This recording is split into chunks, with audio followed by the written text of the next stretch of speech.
L'esprit de mort n'a aucun pouvoir sur un enfant de Dieu. Sur celle qui a la capacité de voir Naomi comme l'arche de Dieu.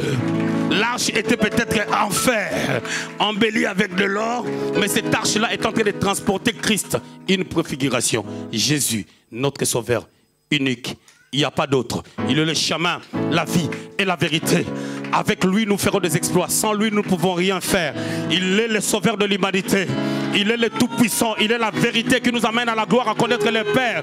Il est le glorieux sauveur. J'étais en train de dire ceci. Il y a un Dieu puissant qui est capable de changer. Ce Dieu-là, c'est Jésus. Ce Dieu-là, ce n'est pas ce que toi tu connais. Ce Dieu-là, ce n'est pas exaucé. Ce Dieu-là, ce n'est pas ton Père. Ce Dieu-là, ce n'est pas ta mentalité. Ce Dieu-là, c'est Jésus. Lorsque tu les reçois, la Bible déclare à tous ceux qui l'ont reçu, à tous ceux qui croient à son nom, il les a donné le privilège de devenir enfants de Dieu.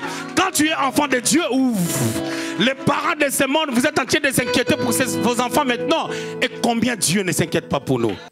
Luc au chapitre 9. Luc chapitre 9, versets 12 à 19. Je lis au nom de Jésus.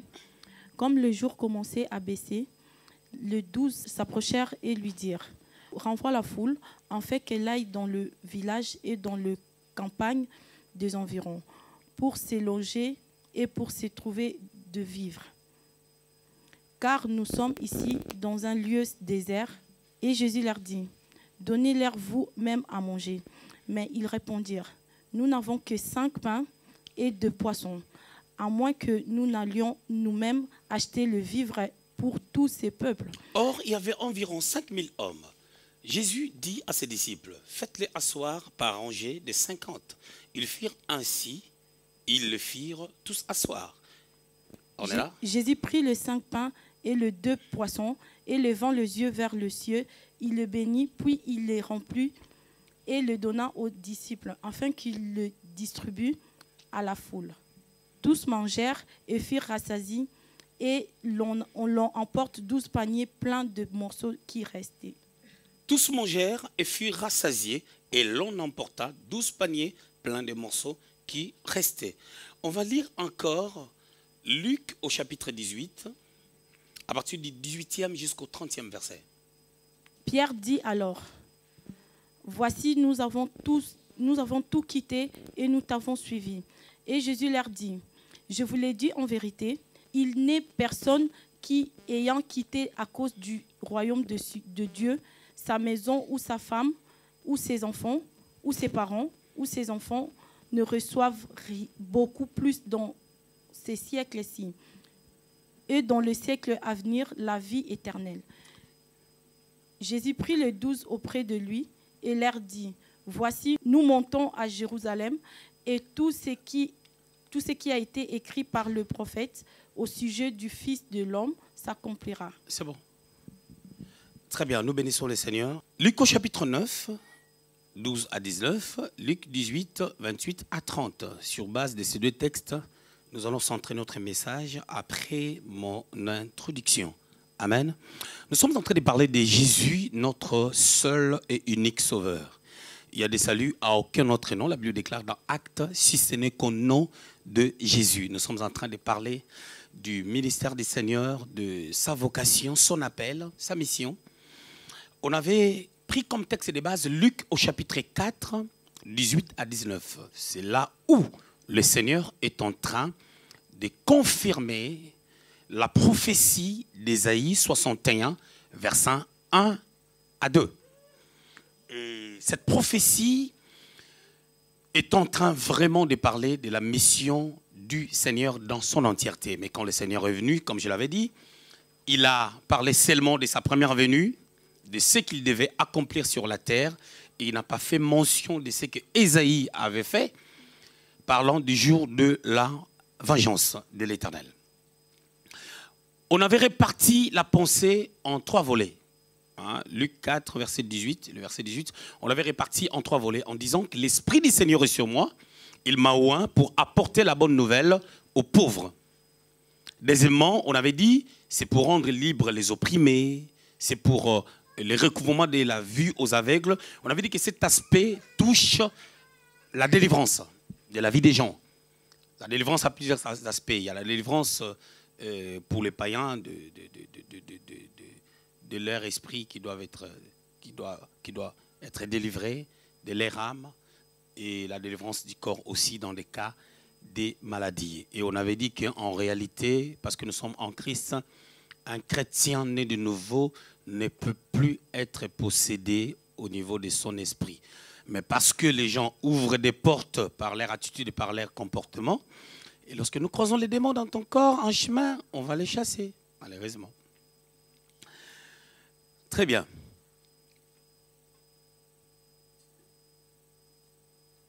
La fois passée, j'étais en train de parler de l'attitude du Seigneur par rapport au temple. C'était les dimanches.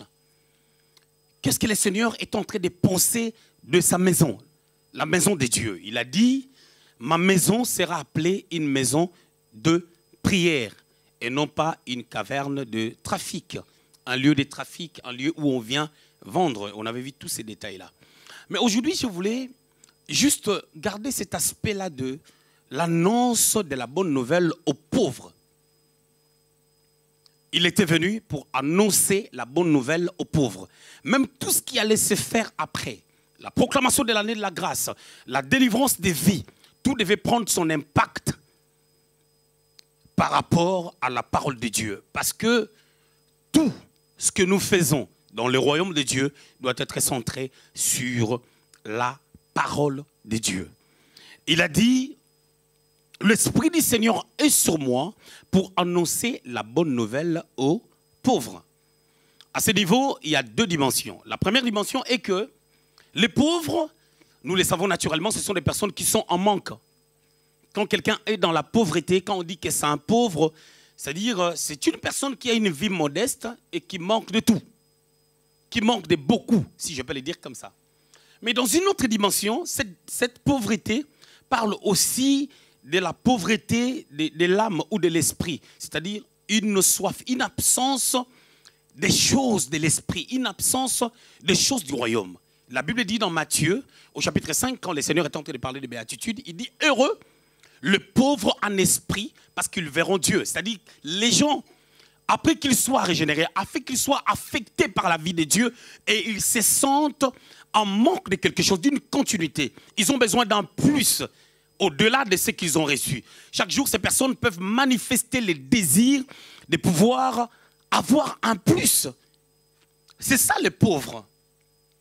Le pauvre en esprit. Donc il y a deux dimensions. Il y a vraiment un manque réel. Et si on peut aller très loin par rapport à notre pensée, on va dire ceci. On va dire que, vous allez remarquer, dans les textes qu'on a lus, c'est les textes qui parlent de multiplication des pains, dans Luc au chapitre 9. La multiplication de pains. Si ces gens-là pouvaient rester avec le Seigneur pendant 3 jours, sans manger, et le Seigneur a eu compassion d'eux, il fait un miracle. Ils ont mangé les pains et les poissons, et ils étaient très contents. Quelque part, c'était des personnes qui avaient une vie modeste. Les disciples ont manifesté aussi une compassion comme le Seigneur, en disant que ces gens ont été avec nous pendant 3 jours. Pendant un temps, ils ont faim. Ils ont dit, il faut les renvoyer. Ils ont dit au Seigneur, il faut les renvoyer, qu'ils aillent chercher à manger. Le Seigneur les regarda, il dit, donnez-leur vous-même à manger. Donnez-leur vous-même à manger, parce que c'était des personnes qui étaient vraiment dans le besoin. Il y a des questions qu'on peut se poser par rapport à ces textes. Pour dire, est-ce qu'ils n'avaient pas d'argent pour aller chercher à manger dans des villes qui étaient à côté? Est-ce que ces gens-là, après avoir écouté la parole de Dieu, est-ce qu'ils n'ont pas manifesté le désir de manger? Parce qu'on ne parle pas de ce que ces gens-là ont dit. On parle par contre de la conversation du Seigneur ainsi que ses disciples. La multiplication des pains se fait sur base d'une onction, d'un potentiel, d'une capacité. Nous le savons très bien. Mais au-delà des capacités que le Seigneur avait, la multiplication des pains s'est faite sur base de ce qui était là. Il y avait le pain et les poissons, mais qui ne pouvaient pas nourrir 5000 personnes. Il fallait maintenant faire la multiplication sur base des données qui étaient là. Et pour que 5000 personnes puissent manger. Et lorsqu'on parle de 5000 personnes qui ont mangé, on est en train de parler seulement des hommes, sans compter les femmes et les enfants. Souvenez-vous que les Juifs sont comme des Congolais, ils ont beaucoup d'enfants. Alors déjà, les théologiens ont dit que le nombre de personnes, les gens qui ont mangé les pains et les poissons étaient presque au nombre de 20 000 personnes. Parce qu'il y avait des femmes qui n'étaient pas comptées et il y avait des enfants. Alors les théologiens ont dit qu'il y avait à peu près 20 000 personnes qui ont mangé des pains. Quelle multiplication! On a pris 5 poissons et 2 morceaux de pain. Le Seigneur a prié et il y a eu une multiplication. Mais dans la Bible, si vous lisez très bien, on nous rapporte 2 histoires en réalité. Hein, bien que les évangélistes, les gens qui ont écrit l'évangile, ils ont repris ça d'une manière ou d'une autre. Mais il y a seulement 2 faits où le Seigneur a fait la multiplication des pains. Une fois, c'était pour 4000 personnes, 4000 hommes, sans compter les femmes et les enfants. Une fois, c'est dans les textes qu'on est en train de lire, il y avait 5000 personnes, sans compter les femmes et les enfants. Le Seigneur a fait les miracles, il y a eu la gloire. Mais vous allez remarquer une chose. Dans le livre des Actes des Apôtres, au chapitre 2, les gens qui étaient là les jours de la Pentecôte n'étaient pas au nombre de 5000, et moins encore au nombre de 4000. La Bible déclare qu'il y avait 120 personnes seulement qui attendaient la venue du Saint-Esprit. C'est comme le Parlement israélien. Il y a 120 députés, pardon. Il y avait 120 personnes qui attendaient la venue du Saint-Esprit, y compris Marie, la mère de Jésus. Mais où sont parties les 5000 personnes qui ont mangé le pain? Mon message, c'est quoi? L'annonce de la bonne nouvelle aux pauvres. C'est-à-dire, le Seigneur est venu pour régler les problèmes de manque, le problème de la pauvreté. Mais si je vais aller plus loin par rapport à la pauvreté, j'aimerais dire ceci. Il nous arrive d'une manière ou d'une autre d'être pauvre dans une certaine dimension. Ça peut être dans une dimension spirituelle. Ça peut être d'une manière, parce que tu cherches quelque chose tellement depuis des années, tu n'arrives pas à l'avoir et ça crée un vide. Et ce vide-là semble être une pauvreté, mais dans un domaine quelconque. Mais dans d'autres domaines, ça marche bien, mais dans d'autres, ça ne marche pas, il y a un vide. Et le Seigneur était venu pour régler les problèmes que nous avons. Parce que la vie de l'homme a plusieurs compartiments et plusieurs dimensions. Si vous lisez la parole de Dieu dans le livre de 3 Jean 2, est-ce qu'on peut nous mettre ça sur les tableaux? 3 Jean 2. Vous allez voir un peu la pensée du Seigneur par rapport à l'homme. En fait, selon ce que Jean a dit à son bien-aimé Gaius. Jean 3, 2. Est-ce qu'on peut lire? Jean 3, 2. Oui. Bien-aimé, je souhaite que tu prospères à tous égards et sois en bonne santé comme prospère l'état de ton âme. Très bien. Je souhaite, la personne qui est en train de parler, c'est Jean qui mettait sa tête sur la poitrine du Seigneur, qui connaissait les battements du cœur du Seigneur, qui pouvait lire et entendre ce que le Seigneur pense concernant l'homme. Il dit, je souhaite que tu prospères à tous égards. Ce qui veut dire, on peut prospérer dans un domaine, mais dans l'autre, non. On peut être comblé dans un domaine, mais dans un autre, on a un vide, on a un manque. Et c'est de ça que je suis en train de parler. Le Seigneur était venu pour régler ces problèmes en annonçant la parole de Dieu. En annonçant la parole de Dieu, il était venu pour régler les problèmes de la pauvreté. Régler les problèmes des manques, des choses qui tourmentent les hommes. Vous savez, je vous avais expliqué ici que le mystère du salut, c'est quelque chose de glorieux qui a fait que Dieu descende au travers d'un homme. Dieu est esprit. Il est descendu, revêtu d'un corps. Et cet homme a habité parmi les hommes, celui qu'on appelait Emmanuel, le Fils de Dieu. En habitant parmi les hommes, il a ressenti la souffrance des hommes. Il a ressenti la peur des hommes. Il a ressenti les inquiétudes des hommes. Et même en demeurant auprès du Père, à la droite de Dieu, il pouvait facilement intercéder pour dire à Dieu ce qu'il a ressenti quand il était sur la terre. Parce que l'intercession, c'est le fait de prendre la place de l'autre. Ressentir ce que l'autre ressent. Et sur le plan typologique, la véritable action d'intercession, c'est la croix. Où le Seigneur a ressenti la souffrance pour compatir à notre souffrance. Maintenant, vous allez remarquer, les seigneurs qui avaient la capacité de pouvoir faire la multiplication des pains, nous laissent, moi et toi, chercher des choses et qu'on n'arrive pas à avoir. Au lieu qu'après notre salut, qu'ils puissent faire quelque chose pour que tout aille bien dans nos vies. Et aujourd'hui, les gens se posent des questions pour dire, mais je suis enfant de Dieu, ça fait 2 ans, ça fait 3 ans, d'autres ça fait 13 ans, d'autres ça fait 21 ans, d'autres ils ne peuvent même pas calculer à quel jour ils sont devenus enfants de Dieu. Ils ne savent même pas exactement. Mais bref, on s'est dit, mais Seigneur, tu as dit, tu agis. Quand on lit la parole de Dieu, on voit beaucoup de promesses. Il y a presque 350 versets qui nous montrent noir sur blanc que Dieu ne nous abandonnera jamais. S'il y a une chose que Dieu ne fait pas, c'est abandonner l'homme. Parce que quand Dieu laisse l'homme, l'homme va connaître la mort. Dieu ne nous abandonnera jamais. Dieu nous aime. Mais pourquoi c'est Dieu-là qui t'aime, qui même te laisse dans cette situation? Ça a été la question de Simon-Pierre. J'avais dit ici, quand le Seigneur rencontre Pierre, dans Jean au chapitre 1er, il rencontre Pierre au verset 42, il dit, tu es Simon. Je te connais, tu es Simon. J'avais dit que c'était une parole de connaissance, que tu es Simon, mais on t'appellera que face, qui veut dire Pierre. C'est-à-dire un shift, un changement de personnalité et d'identité. Parce que lorsque l'identité change, la personnalité va changer. Parce que la personnalité t'amène à manifester ou à extérioriser ce qui est dans ton intérieur. Alors cela dépendait du changement même de son identité, de son nom, qui était collé à lui. Il devait changer de son nom. Raison pour laquelle, lorsqu'on devient enfant de Dieu, notre identité change. On n'est plus des travailleurs du diable. On n'est plus des fils du diable. On n'est plus des fils de la rébellion. Mais on est des fils de Dieu. Et la Bible pourra dire à tous ceux qui l'ont reçu, à tous ceux qui croient à son nom.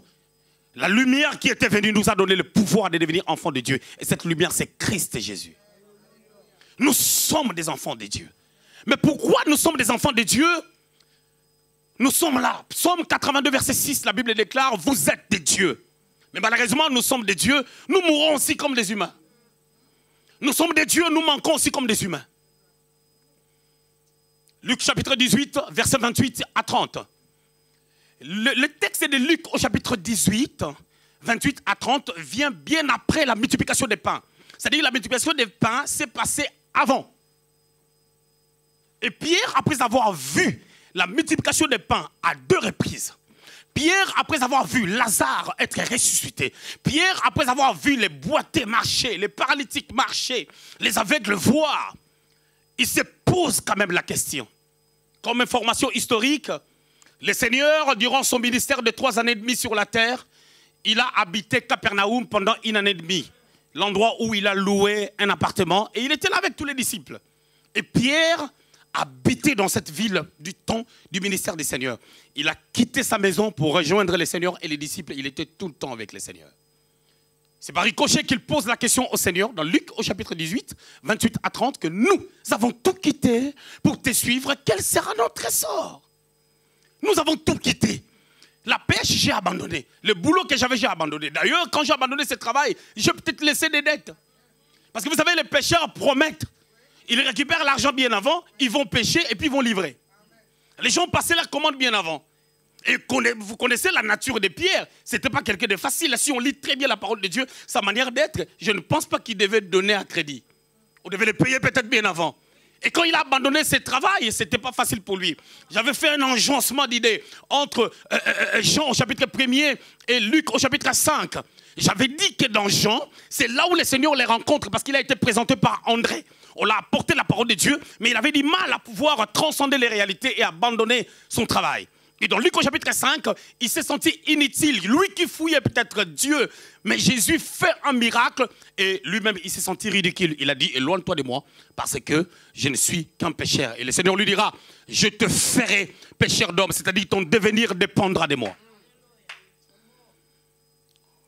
Mais cet homme, après avoir suivi le Seigneur, après avoir marché avec Jésus, si Judas s'est égaré, c'était le même problème que Judas avait. Parce que Judas, selon l'histoire approfondie de la Bible, il attendait que le Seigneur puisse s'asseoir à la place de Rhodes. Parce que lorsque les mages sont arrivés, dans Matthieu chapitre 2, ils ont posé la question, où devait naître le roi des Juifs? Et tout le monde savait que c'est le roi qui est venu pour remplacer Hérode. Mais pourquoi il ne monte pas sur les trônes d'Hérode? Je voulais dire à quelqu'un que les choses de Dieu, lorsque tu essayes de les comprendre d'une manière naturelle, tu vas passer à côté de la plaque. Les choses de Dieu sont spirituelles. Les choses de l'esprit, on le reçoit spirituellement. Sinon, tu passeras à côté de la plaque. Parce que Judas ne pouvait pas se permettre de livrer le Fils de Dieu. Celui qui opérait des miracles qui n'ont jamais existé. Mais s'il s'est permis de les faire, c'est parce qu'il ne croyait plus. Il peut arriver que tu ne crois plus en moi. Tu peux atteindre un niveau de ne plus croire en moi lorsque ta promesse tarde, tu commences à me prendre ta promesse, de mettre ça sur ma tête. Or, ce n'est pas l'homme qui fait la promesse vient de Dieu. Et les gens doivent savoir que quand Dieu donne la promesse, il faut adopter une certaine attitude par rapport à la promesse pour l'amener à l'accomplissement. C'est vrai, c'est Dieu qui accomplit, mais Dieu, pour accomplir la promesse, il a besoin d'un vase. Écoutez, je vais vous expliquer des choses. Pierre pose la question, nous avons tout quitté. C'était une question menaçante. Nous avons tout quitté pour te suivre, exaucé. Tous les mardis, nous sommes là. Mais Pierre, tu n'as pas quitté pour suivre Jésus. Tu as quitté pour hériter le royaume des cieux un jour et stabiliser les choses dans ta vie. Mais depuis que tu as quitté, ça fait combien de temps? Quand il était en train de poser la question, c'était à la 3e année du ministère du Seigneur. Le ministère tendait vers la fin. Oh Pierre, tu ne sais pas que dans les jours qui viennent, les gens vendront leur terrain, ils amèneront l'argent à tes pieds. Tu seras dans les temples, tu vas même déclarer des paroles sur Ananias et Saphira. Ils vont décéder parce que tu deviendras une autre personne, parce que tu n'es pas la personne que toi tu penses. Tu n'es plus Simon, mais tu es Pierre. Et c'est sur ces pierres, c'est sur ces genres de révélations, c'est sur la personne que tu veux devenir que Dieu passera afin de pouvoir accomplir le grand apostolat.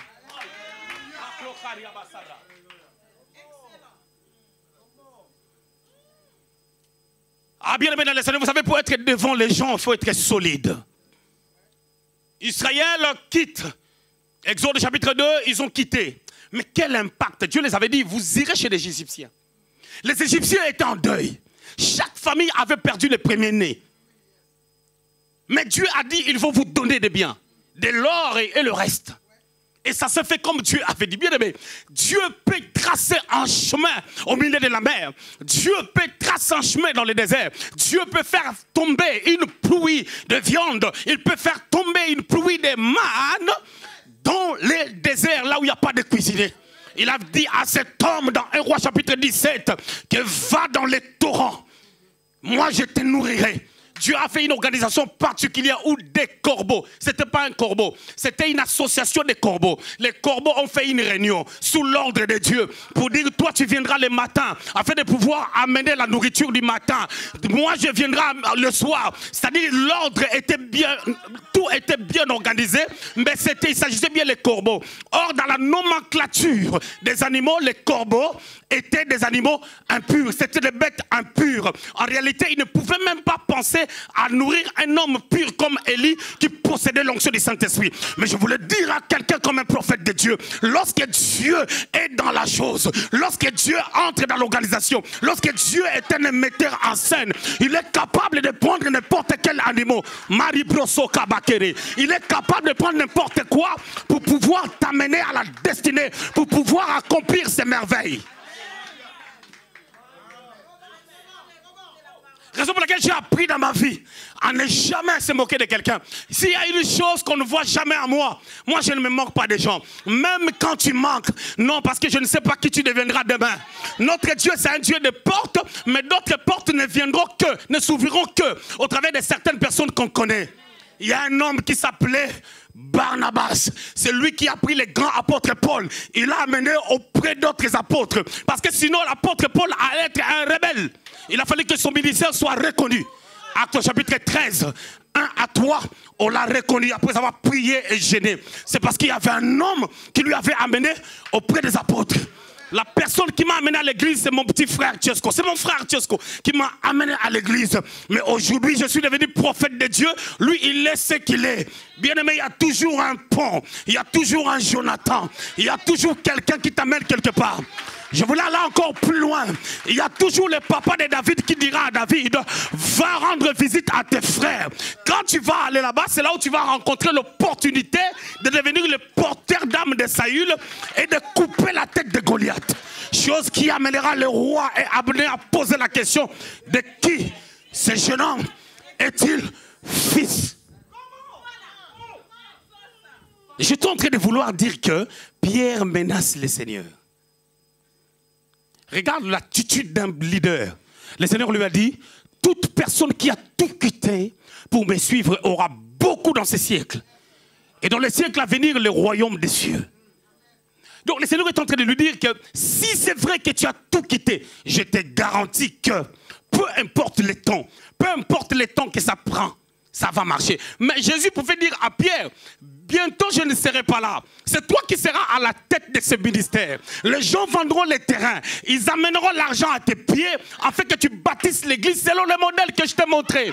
Mais il y a des choses, lorsque le temps arrive pour que tu entres dans la bénédiction, Jésus ne te dit plus rien.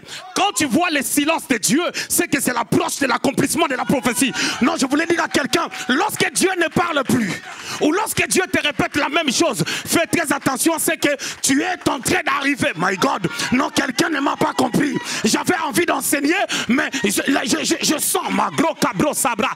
Je sens quelque chose. Je voulais dire à quelqu'un, il y a un Dieu qui dit des choses et qui accomplit des choses qu'il a dites. J'ai appris avec le Seigneur, si je ne mets pas la foi, moi déjà mes oncles sont morts. Il ne peut pas se réveiller pour mettre l'oncle Willow décédé du sida. Mon oncle José, il a disparu même. Mais ils ne vont pas venir mettre la foi pour moi. Alors je suis obligé de mettre la foi moi-même parce que j'ai personne pour mettre la foi pour moi. Parce que le salut est individuel.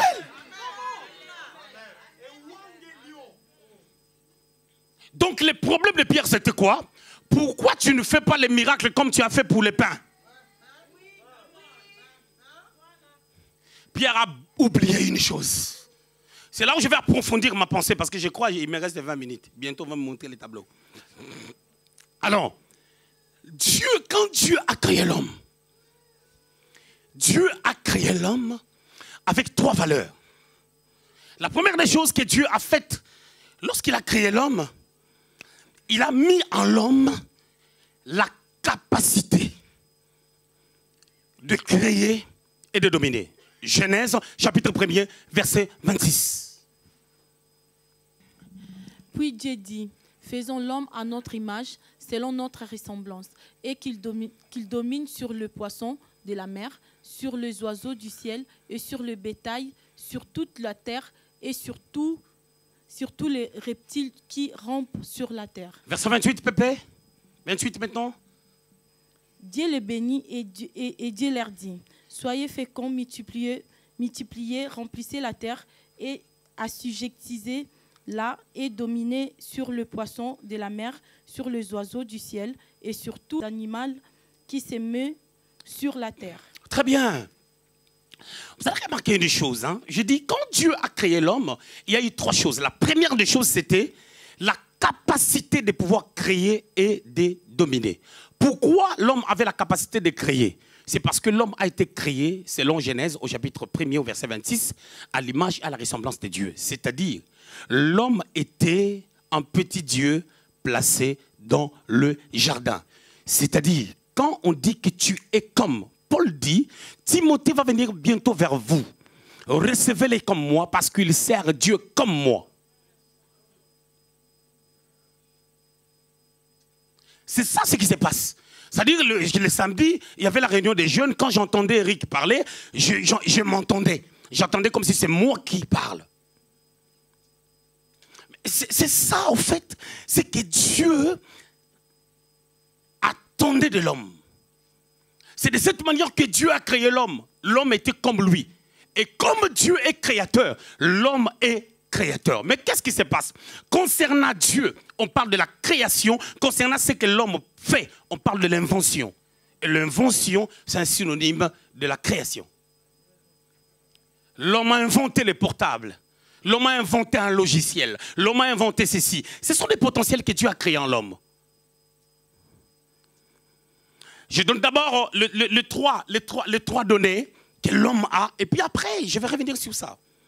La deuxième des choses, j'avais dit, c'est la capacité de créer et de dominer. Et nous avons lu qu'on est en train de dire que Dieu les a bénis, hein, toujours dans le verset 26, mais il les a amenés à pouvoir dominer.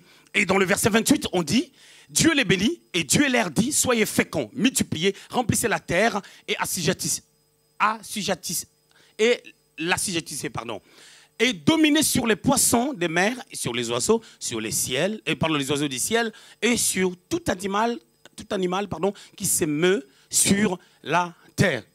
À ce temps, l'homme était qu'avec la femme, donc il devait dominer que sur les animaux. Bon, c'est quoi dominer? Dominer veut dire diriger, contrôler, prendre soin, avoir la direction, l'ascendance, l'autorité. C'est toi qui coordonnes. C'est-à-dire quand il va dire aux animaux, on retourne maintenant au pâturage, ils vont obéir. Ce pouvoir-là de pouvoir coordonner toutes choses. Parce que tu ne peux pas diriger la vie de quelqu'un si tu ne le fais pas avec domination. Et les gens oublient qu'il n'y a aucun pouvoir qui est exercé sans domination. Raison pour laquelle quelqu'un... Vous savez que Jonathan, il avait la domination sur David parce qu'il lui disait, reste là, ne bouge pas. Je vais voir ce qui se passe là-bas et puis je te dirai. Et David, comprenant les termes de la loi d'intronisation, il restait là. Quand Jonathan lui dit quelque chose, il obéit. C'est ça qui a formaté la grandeur de David. Je ferme la parenthèse. La deuxième des choses, quand Dieu a créé l'homme, il a donné à l'homme la capacité de travailler. Ah, c'est là où il y a un problème. Je vais revenir sur ça. La capacité de travailler. Genèse au chapitre 2, verset 5 et verset 15. Genèse chapitre 2, verset 5. Est-ce qu'on peut lire la parole de Dieu? Genèse 2, verset 5. Lorsque l'Éternel Dieu fit la terre et le ciel, aucun arbuste de champ n'était encore sur la terre, et aucune herbe de champ n'est germée encore. Car l'Éternel Dieu n'avait pas fait pleuvoir sur la terre, et il n'y avait point d'homme pour cultiver le sol. Il n'y avait point d'homme pour cultiver le sol. C'est-à-dire quand Dieu a créé, il n'y avait point d'homme pour cultiver. C'est-à-dire quand l'homme viendra, c'est lui qui doit cultiver. En d'autres termes, il doit travailler. Verset 15. L'Éternel Dieu prit l'homme et le plaça dans le jardin d'Éden pour le cultiver et pour le garder. On est dans une atmosphère glorieuse. On est dans les jardins d'Éden où il y a tout. Mais il faut que l'homme travaille. Et lorsqu'on travaille maintenant, on dit il faut cultiver la terre. Ok? En cultivant la terre, c'est-à-dire quand tu cultives la terre, tu dois s'aimer, tu dois prendre soin de la semence et attendre le temps de la moisson. Ce qui veut dire par là, il y a une notion d'abord du travail qui diffère du travail. En fait, tu commences par un travail, tu finiras pas par le travail du début. Tu prépares la terre, tu mets la semence, tu commences à arroser la semence et à la fin, tu vas récolter. Et quand tu récoltes, tu dois préparer la terre. La terre doit être prête pour la prochaine semence. Et il y a aussi le respect des temps. Et au moment où on doit s'aimer, et les temps où on doit récolter, il faut la patience. Et dans ces temps de patience, il faut venir arroser. Je vais revenir sur ça. La troisième des choses, l'homme a été créé avec la capacité de nommer. La capacité de nommer. Un jour, vous savez, moi j'ai tendance à donner des noms aux gens. Un jour, il y a un frère, il m'a dit, je ne sais pas s'il était frère, voilà, il était mon cousin. Il me dit, mais toi tu es pasteur, tu aimes toujours surnommer les gens. J'ai dit, tu connais, tu n'as ni part ni l'eau dans ces choses. Parce que tu ne sais pas que c'est l'attitude de mon maître. Le Seigneur, Simon Pierre s'appelait comment? Il dit, je ne sais pas. J'ai dit, donc, reste calme. Quand tu ne connais pas, reste calme. La capacité de nommer. Genèse au chapitre 2, verset 19 et verset 23. Come on. L'Éternel Dieu forma de la terre tous les animaux de champ et tous les oiseaux du ciel, et le fit venir vers l'homme pour voir comment il les appellerait. Et enfin, que tout être vivant porte le nom que lui donnera l'homme. La Bible dit, hein, il faut parler le verset 23, la Bible dit, hein, Dieu, il crée des animaux. Ok, il forme des animaux. Je voulais ouvrir une parenthèse. Hein. Quand on parle de créer et former, c'est deux choses différentes. Quand on crée, le mot hébreu, c'est bara.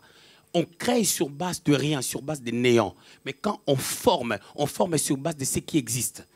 Dieu créa l'homme à son image et à sa ressemblance. On parle de l'esprit de l'homme qui a été créé. Mais après, on dit Dieu forma l'homme au travers de la poussière. C'est-à-dire Dieu yassar l'homme. Yassar l'homme sur base de ce qui était donné, qui était déjà là. Verset 23. Et l'homme dit, voici cette fois-ci celle qui est os de mes os et chair de ma chair. On l'appellera femme parce qu'elle a été prise de l'homme. Qui a donné le nom de la femme à la femme? C'est l'homme. Ok. Dieu crée l'homme.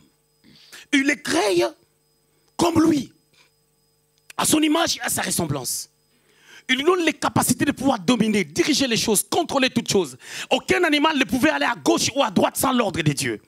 Et ce même Dieu-là, il donne à l'homme la capacité de pouvoir nommer, donner des noms à des choses, donner des noms à des hommes. C'est pour cela que l'homme a donné à sa femme un nom. Et plus loin, vous allez remarquer, c'est encore l'homme qui a appelé sa femme Ève.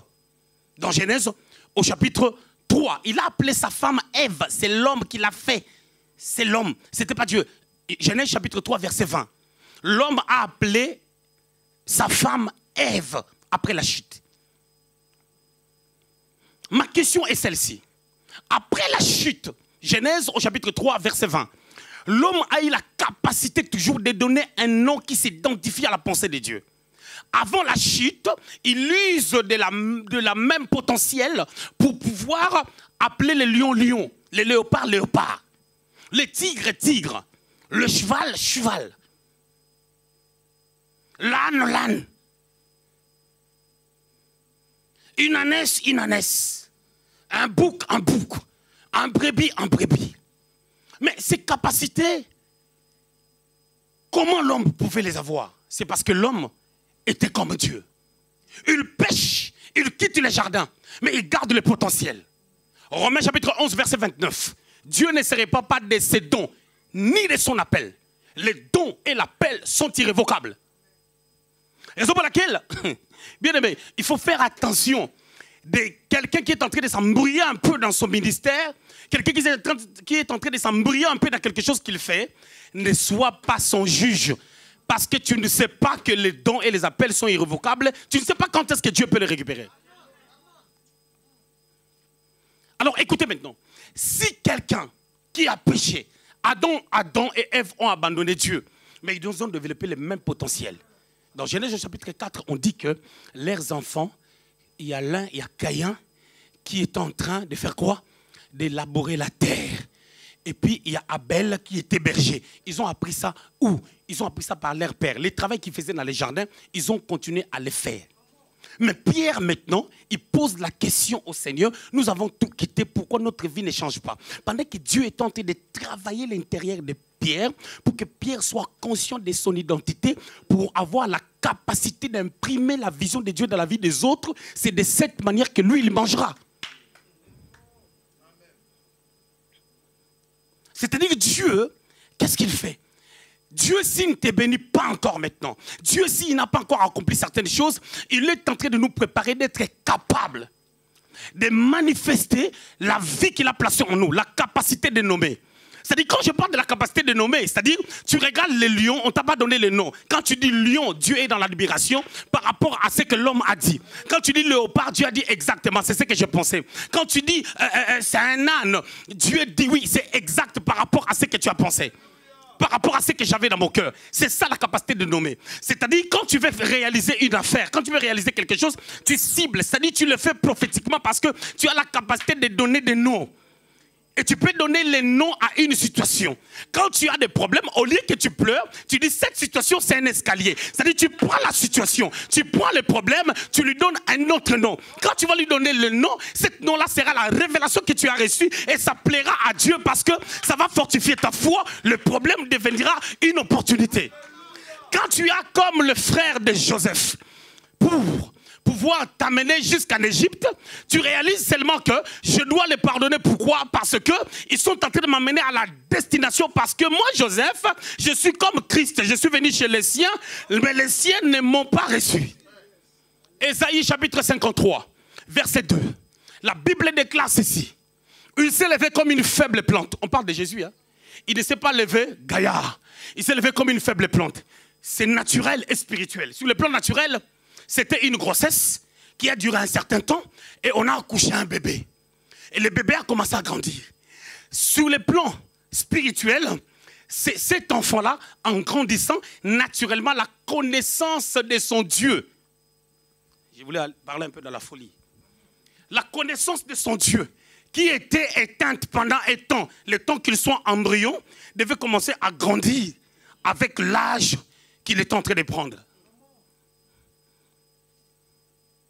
Mais parce qu'on a dit qu'il s'est levé comme une faible. Donc il était faible et une faible plante. À tous égards, sur le plan physique et sur le plan spirituel, il faut que sa divinité soit manifestée. Attention, Philippiens chapitre 2 déclare, ayant existé en forme de Dieu, il s'est humilié, c'est-à-dire il s'est détaché de son pouvoir de Dieu pour devenir comme un homme avec un manque de potentiel, comme un bébé qu'on pouvait changer la couche, pour qu'en grandissant, qu'il rejette le mal, qu'il rejette ce qui est de l'enfance, afin de pouvoir manifester la maturité de Dieu, le vrai Dieu, pour amener les gens au salut. Oh, prophétique.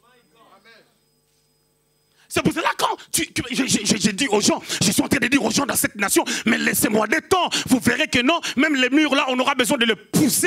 On ne pourra pas les pousser, alors on va déménager d'ici parce que Dieu nous prépare à une gloire dans cette nation. Parce que dans cette nation, il y aura une grande maison pour l'éternel. Mais c'est question de temps. Mais Pierre, pourquoi tu es pressé? Pierre, ton identité a été changée. Il faut qu'il y ait symbiose. Il faut qu'il y ait mariage entre la nouvelle identité et toi. C'est vrai, Simon est parti, mais tu n'es pas encore devenu le vrai Pierre. Tu poses encore des questions bidons.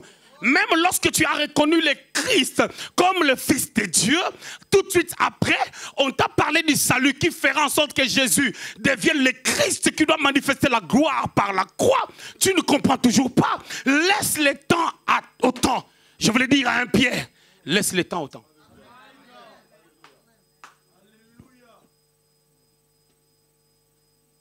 La multiplication des pains. Pourquoi il a fait la multiplication des pains? Il a fait la multiplication des pains pour dire aux gens que je suis capable.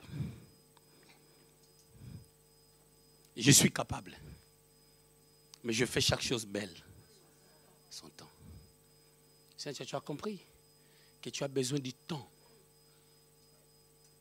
Parce que si on te donne beaucoup d'argent maintenant, tu vas retourner à ton ancienne peau. Vous savez, beaucoup de personnes, hein, Dieu ne veut pas vous donner parce que vous avez pris beaucoup de dettes dans le passé.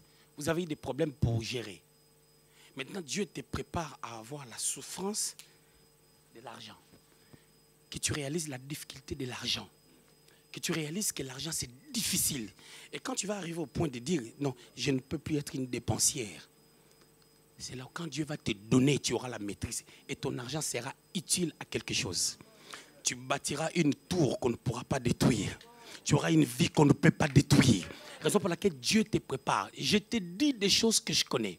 L'homme a la capacité de créer. Quand je parle de la capacité de créer, je voulais parler aussi, quand on donne un nom à un animal, on crée.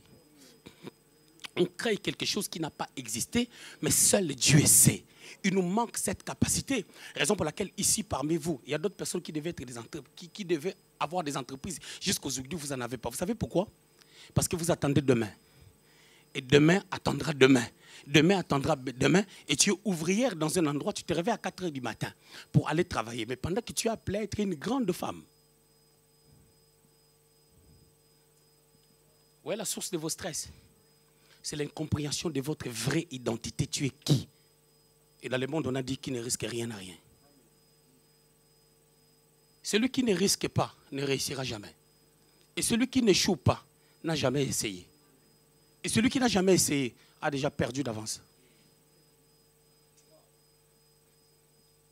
Moi, dans tout ce que j'ai fait dans ma vie, je pense à l'église. J'étais venu en Europe sans connaître qui que ce soit parmi vous. Mais maintenant, on se connaît, vous êtes une bénédiction. Regarde comment vous êtes beau et belle. Regarde comment vous êtes merveilleux. Vous avez la grâce de Dieu sur vous. Parce que beaucoup de personnes connaissent les bandits. Ils connaissent les brigands. C'est leurs amis. Mais moi, je connais les enfants de Dieu. Ceux-là que Dieu a transformés. Vous étiez des ciments. Maintenant, vous êtes devenus des pierres. Et quelle bénédiction. Et si je vous fais entrer dans le royaume des cieux au nom de Jésus, parce que je vous ai prêché la parole de Dieu, quelle gloire et quel nombre de couronnes je peux avoir.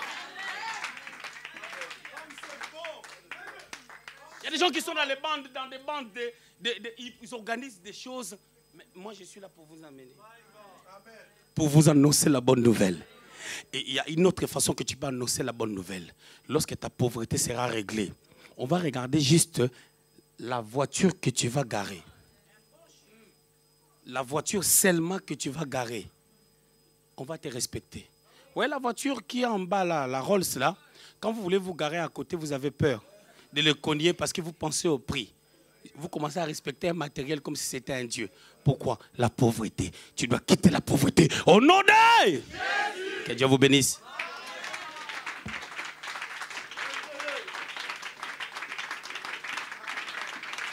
L'esprit de mort n'a aucun pouvoir sur un enfant de Dieu. Sur celle qui a la capacité de voir Naomi comme l'arche de Dieu. L'arche était peut-être en fer, embellie avec de l'or, mais cette arche-là est en train de transporter Christ, une préfiguration. Jésus, notre sauveur unique. Il n'y a pas d'autre. Il est le chemin, la vie et la vérité. Avec lui, nous ferons des exploits. Sans lui, nous ne pouvons rien faire. Il est le sauveur de l'humanité. Il est le tout-puissant. Il est la vérité qui nous amène à la gloire, à connaître le Père. Il est le glorieux sauveur. J'étais en train de dire ceci. Il y a un Dieu puissant qui est capable de changer. Ce Dieu-là, c'est Jésus. Ce Dieu-là, ce n'est pas ce que toi tu connais. Ce Dieu-là, ce n'est pas exaucé. Ce Dieu-là, ce n'est pas ton Père. Ce Dieu-là, ce n'est pas ta mentalité. Ce Dieu-là, c'est Jésus. Lorsque tu les reçois, la Bible déclare à tous ceux qui l'ont reçu, à tous ceux qui croient à son nom, il les a donné le privilège de devenir enfants de Dieu. Quand tu es enfant de Dieu, les parents de ce monde, vous êtes en train de s'inquiéter pour vos enfants maintenant. Et combien Dieu ne s'inquiète pas pour nous?